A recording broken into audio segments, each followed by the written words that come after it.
ایک عورت تھی طواف کر رہی تھی اور طواف کے دوران کہتی تھی اللہ میں اس حال میں بھی آپ سے راضی، اے اللہ میں اس حال میں بھی آپ سے راضی۔ تو ایک آدمی نے یہ سنا تو بڑا حیران ہوا، اس نے اس سے پوچھا کہ تو کیوں کہتی ہے کہ میں اس حال میں بھی آپ سے راضی، میں اس حال میں بھی آپ سے راضی؟ اس نے کہا کہ میں طواف ختم کر لوں گی نا تو میں تمہیں اپنا واقعہ سناؤں گی۔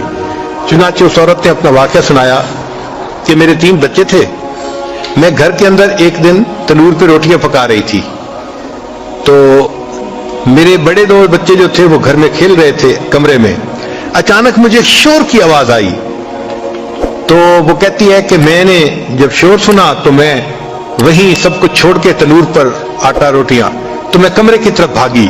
جب کمرے گئی تو میں نے ایک عجیب تماشا دیکھا کہ اس سے 1-2 دن پہلے میرے خاوند نے گھر میں بکری کو ذبح کیا تھا اور جس چھری سے بکری کو ذبح کیا تھا وہ اس نے کمرے میں رکھی تھی۔ تو میرے دونوں بچے کھیلتے کھیلتے ان میں سے ایک نے دوسرے کو کہا کہ تمہیں پتہ ہے کہ ابو نے بکری کو کیسے ذبح کیا تھا؟ تو دوسرا کہتے ہیں مجھے تو نہیں پتا۔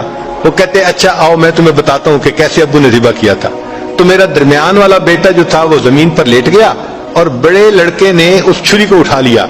اب وہ چھوٹا بچہ تھا اور اس کو پتہ نہیں تھا کہ چھری کتنی تیز ہے، چنانچہ اس نے اس کے گلے پہ جو چھری چلائی تو گلا تو فوراً کٹ گیا اور خون کا فوارہ چھوٹنے لگا۔ اب جب خون نکلا تو شور ہوا اور میں بھاگی ہوئی آئی تو میں نے دیکھا کہ میرا بچہ خون میں لت پت پڑا تھا اور اس کی جان نکل چکی تھی۔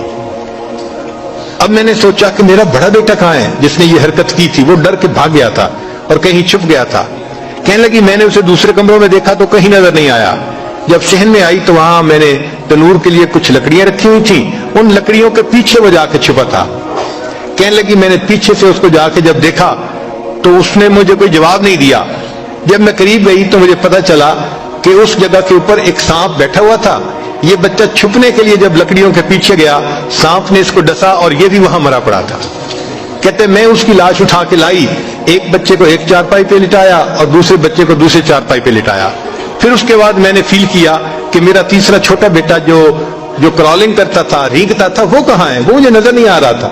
کہنے لگی میں اٹھ کے جب جو ہے تنور کی طرف آئی تو میں نے دیکھا کہ اس نے کرال کیا اور وہ تنور کے اندر گر چکا تھا۔ تو میں نے اپنے زندہ بیٹے کو آگ کے اندر پورا جلتا ہوا دیکھا اور وہ بھی فوت ہو گیا تھا۔ تو میں نے تینوں بیٹوں کی لاشوں کو چارپائی پہ رکھا، پھر ان کو نہلایا، ان کو کفن دیے۔ جب تینوں کے جنازے ایک دن میں گھر سے نکلے تو میں عمرے کے ارادے سے آ گئی۔ اب میں طواف کر رہی ہوں اور اپنے اللہ کو کہہ رہی ہوں اے اللہ میں اس حال میں بھی آپ سے راضی ہوں۔ آپ ذرا غور کیجئے نا اس ماں کے دل پہ کیا بیتی ہوگی کہ ایک دن میں جس کے 3 بیٹوں کا جنازہ گھر سے نکلے اور پھر وہ طواف کرتے ہوئے کہہ رہی ہے اے اللہ میں اس حال میں بھی آپ سے راضی ہوں۔ تو ہم نے کہاں غم دیکھے ہیں، کہاں تکلیفیں دیکھی ہیں؟ ہم نے نہیں دیکھی۔ ہمیں تو اللہ نے بہت سہولت کی زندگی